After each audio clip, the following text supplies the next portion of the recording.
Ngayong araw ay pupunta tayo sa Mahogany Campsite na located sa Real Quezon. So ito yung mga dala ko pang camping.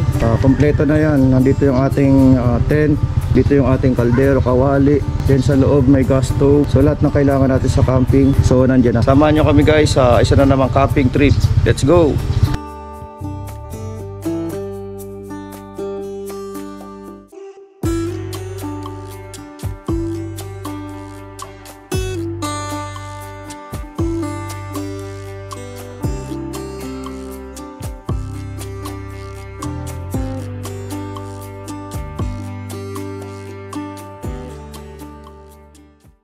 Sa bawat camping namin, di talaga nawawala sa listahan namin ang dumaan sa mga palengke bago pumunta sa campsite. At ngayong araw, dito ako ngayon sa public market ng Baras para bumili ng aming mga kakailanganin sa campsite gaya ng pagkain at mga isda na lulutuin natin pagdating natin doon.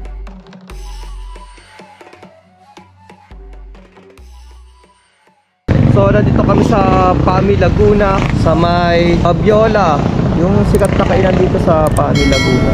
Medyo inabutan kami ng ulan, pero malapit na kami sa Mahogany Campsite. So yung kasama ko, inaayos pa yung motor niya. So sabi niya, malapit na kami. Siguro na mga nasa 10 to 15 kilometer na lang. Nandun na kami. Medyo nag-uulan dito sa lugar na Pami. O sana magkapote, pero mahina naman yung ulan. So wag na lang, kasi malapit na rin kami. At sa di nga namin inaasahan ay biglang bumuhos ang ulan. Minabuti naming tumigil at sa isang kubo na may tindahan kami napadpad. Sa sobrang lamig nga ng panahon dito, talagang mapapakapi ka.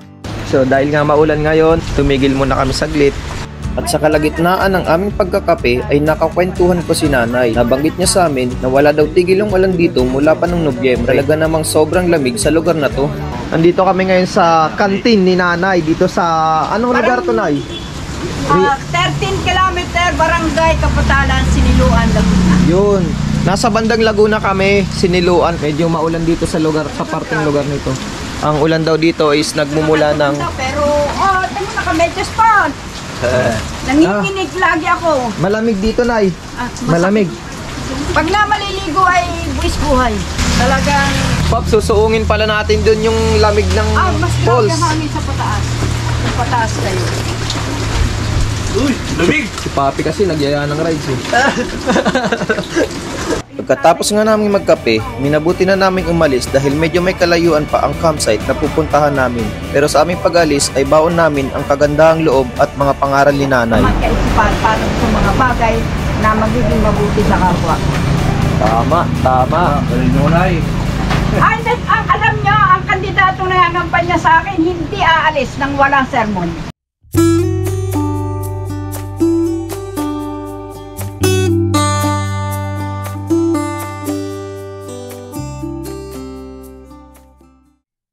At sa wakas, nakarating na nga kami sa campsite at ito ang Camp Mahogany.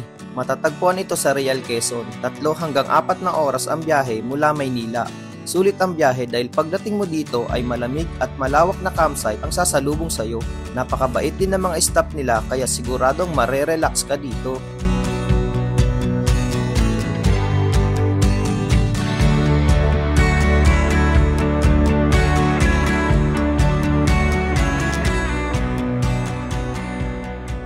Setup lang. Hanap mo na kayo sir, pati kayo magbayad. Okay. Max, ano po na tayo ng pwesto? Saan yung gamit natin? Andiyan po. Ano dyan? Iwan ko lang to, kuya. So ngayon mga paps is maghahanap kami ng spot na pwedeng pagtayuan namin ng tent since na dalawa lang kami.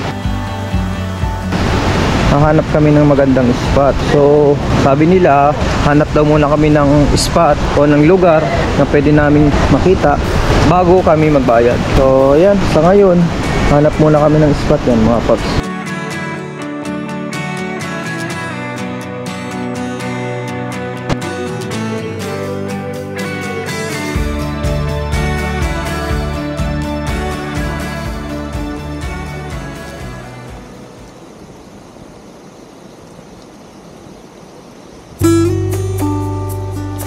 At ito na nga, nag-setup na kami ng aming tent. Bagamat maulan sa mga oras na to, pero hindi ito naging hadlang para gawin namin ng mga bagay na makakapagpasaya sa amin at ito ang pagka-camping.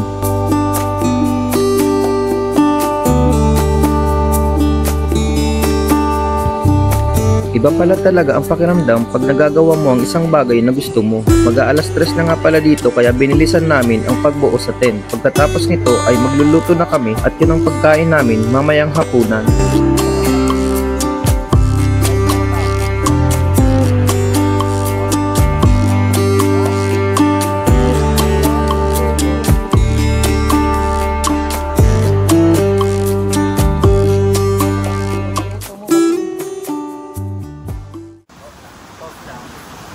Natapos na mabuo ang aming tent, naupo muna kami saglit dahil mamaya ay uumpisahan na namin magluto ng hapunan. Kumain muna ako ng saging, kung sa ganun ay pamatid gutom lang muna.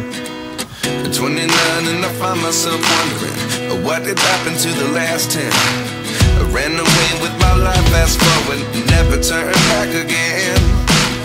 It's kind of funny that the more we pass time, the more we need to set them rewind. And 19 was the year I had to leave you, but now I'm here. So sa mga oras na to mga paps, malakas ang ulan.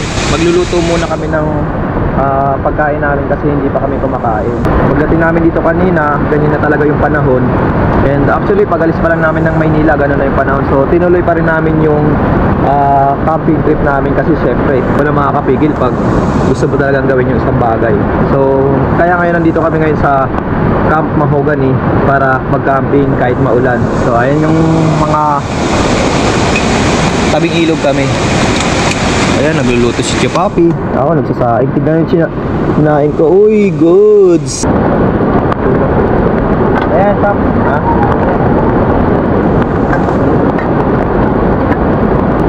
Malapit na maluto yung sinaing namin.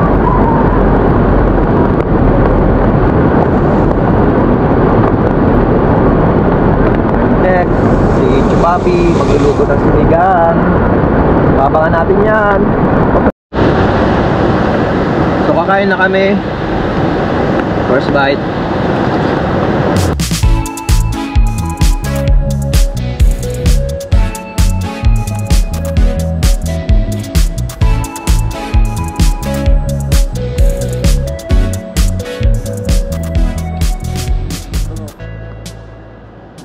Hello, it's a rainy day campsite mga paps. Ngayon ay napakalamig ng panahon at nag-uulan dito sa Real Quezon, pero makikita nyo na ang sarap pa din maligi dito sa Batis. So maliligo ako ngayon mga papi at enjoy natin yung lamig ng panahon. Sarap. Sarap magbabad. Bukod sa Batis, meron din silang swimming pool na running water. May bubungtong net para sure na malinis. Sa mga mahilig sa nature camp, pwede niyong bisitahin ang Camp Mahogany. Wasteable naman ito at nasa gilid ng kalsada kaya't hindi kayo maliligaw. Ang entrance fee nga pala nila ay 50 pesos kapag day tour at 100 naman pag overnight. Kung wala kayong tent ay meron silang pinaparentahan.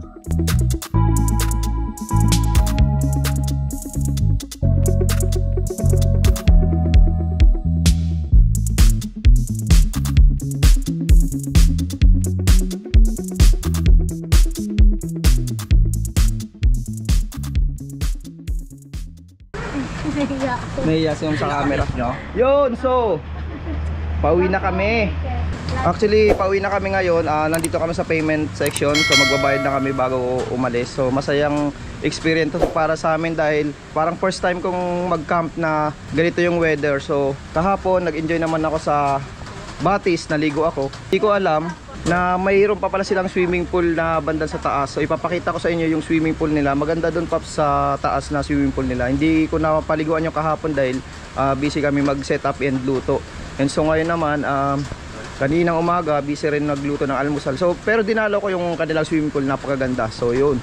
Dito kami sa Mahogany Camp. Ma'am, bakit to tinawag na Mahogany? Kasi po full of trees ng mahogany. So ayan, kung makikita niyo mga paps. Ayan camera siya puno ng mahogany, kaya siya tinawag na Camp Mahogany. So dito sa mga nature lover, ayan, nagpapak na si Chupati. Ayan yung mga bagahe namin So abangan yung mga susunod naming rides at adventure. Let's go!